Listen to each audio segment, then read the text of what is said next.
What up, y'all? What up? Y'all already know what's in the bag.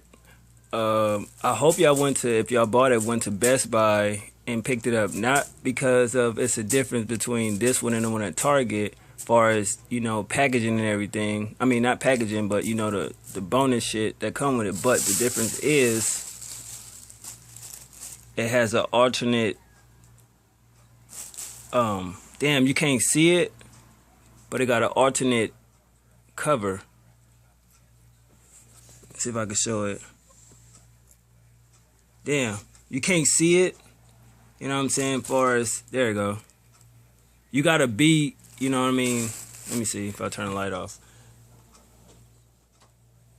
Damn, y'all can't see it, but it's basically an alternate. You see it right there.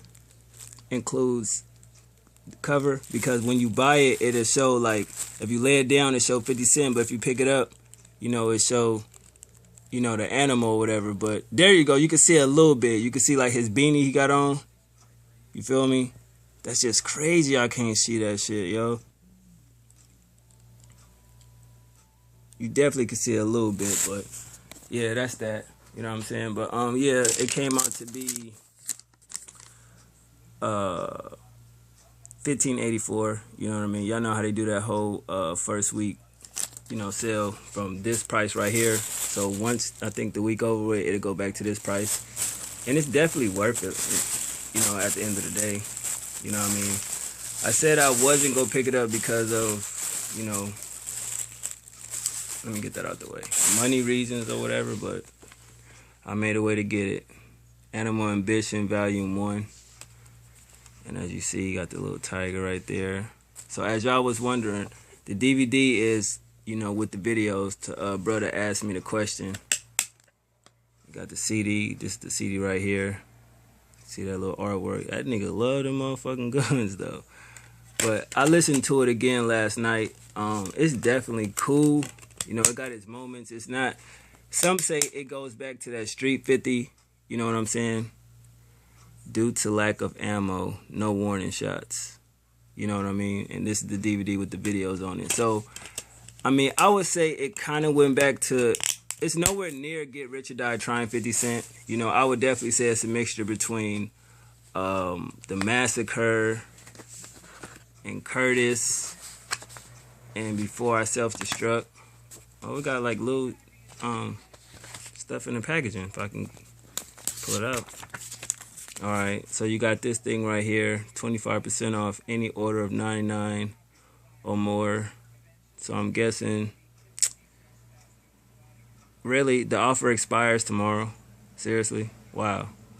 I'm guessing if you go on a website and buy basically some headphones or some shit. I mean, so I guess that's giving back to the fans. And then you got the booklet. And got the songs. Move my hand out the way.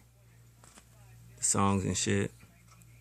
You gotta remember that, he's independent now. So, far as the whole photo shoot for an album, I doubt he didn't put all the money into that. You see the content he got right there.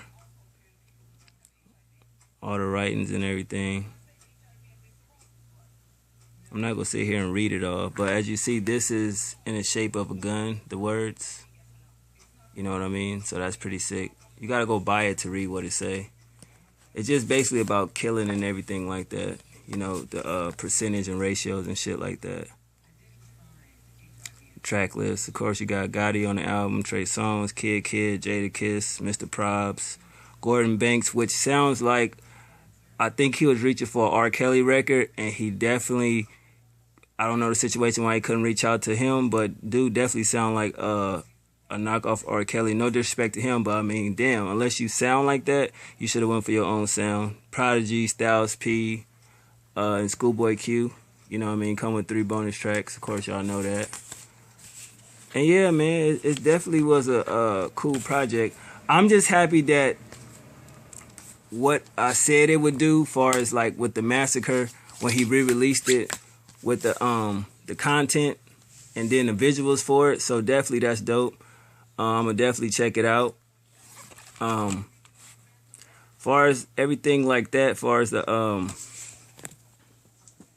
CD itself, I mean, I thought it was cool first listen. You know what I mean? Of course, let me see. You got Hold On. You know, I think that song is pretty dope.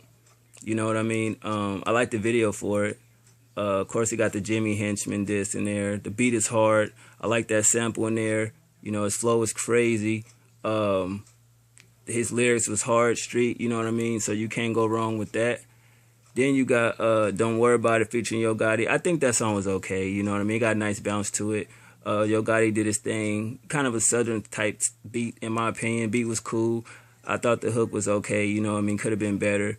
50 flow was different, I would say that. And the lyrics, you know, it matched well. Animal Ambition, I thought that song was okay too. That was one of the songs where I had to go on YouTube to find it because the leak that I listened to didn't have it. And I thought the beat was hard though. You know, I get it. And the hook was okay, you know what I mean? I like his flow, his lyrics was cool. I just thought the song was okay, you know what I mean? Pilot, the video for that was straight. I thought the beat was dope. The hook was cool, you know what I mean? The content, I understood it, you know, the decent flow in there. He got some real lyrics in there, and the concept behind it was cool as fuck. I'll give him that, you know what I mean? Smoke featuring Trey Songz, definitely a record for the ladies. I understand it, you know what I mean? I got the metaphor, you know what I mean? The fucking hook was amazing. Trey Songz did his thing. The beat was dope. I liked the video, like I said. I thought the video was pretty sick. 50 flow was cool as always, and you know his lyrics was cool. And with songs like that, it's easy for him to do. Every time I come around featuring Kid, I thought that song was straight. I fuck with that record, man. Kid definitely, to me, he embodied what the song was, and he did a better verse than 50. You know what I mean? I like his flow in there. This definitely was a song for Kid. 50 was cool, his flow and everything like that, and the beat was hard. The hook was just basic though. A Regular Heartbeat featuring Jadakiss and Kid. I thought it was okay, you know what I mean? Jada did his thing. The song itself was straight. The beat was hard. The hook was alright, in a sense, you know what I mean?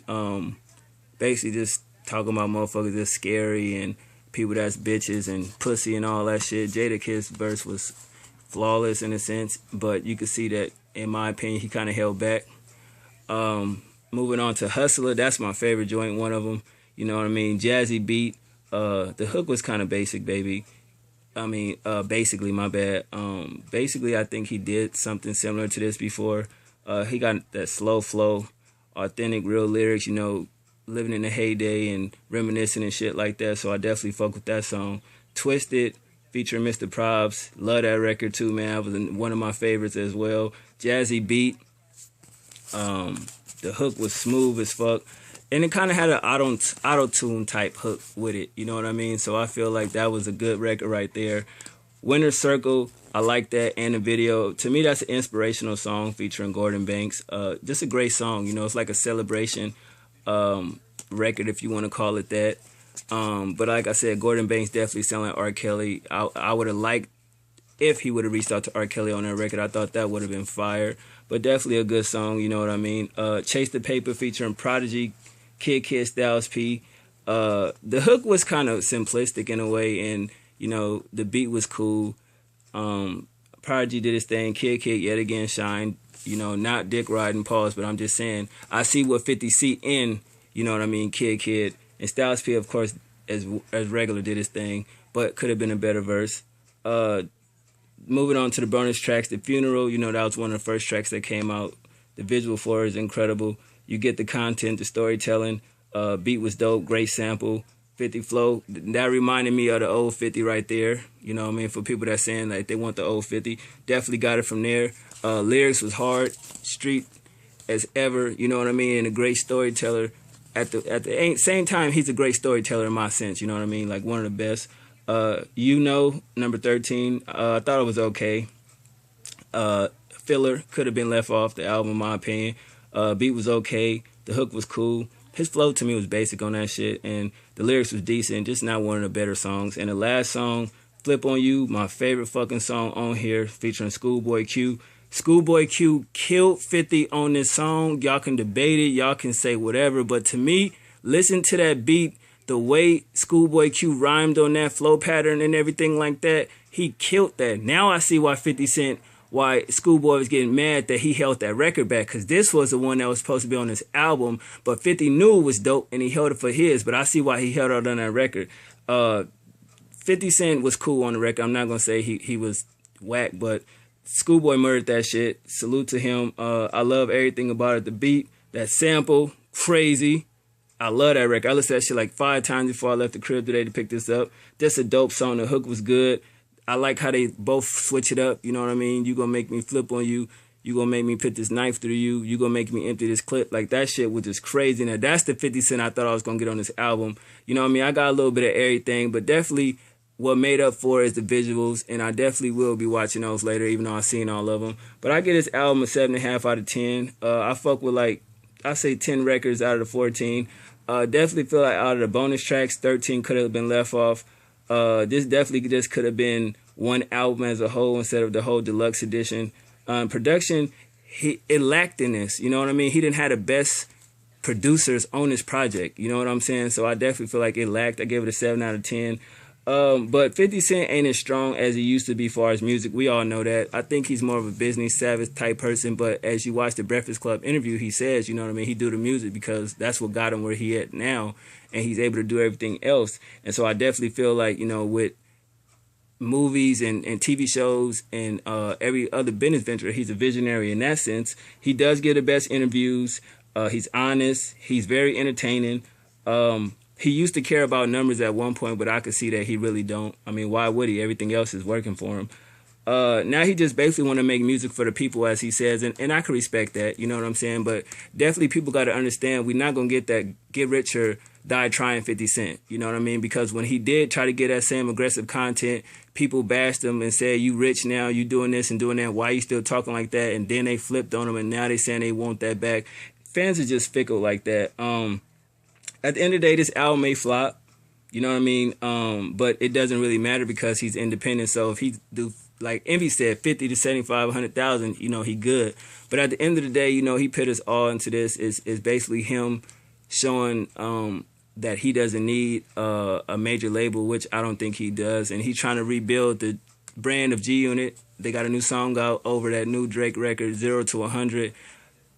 We can get a possible G-Unit album. So, you know, best wishes to 50 Cent and G-Unit Records. I just wanted to, you know, do the review different since I already opened it and talked about it. I would have played the album in the background, but at the end of the day, I don't really need people saying, oh, I can't hear you over the music.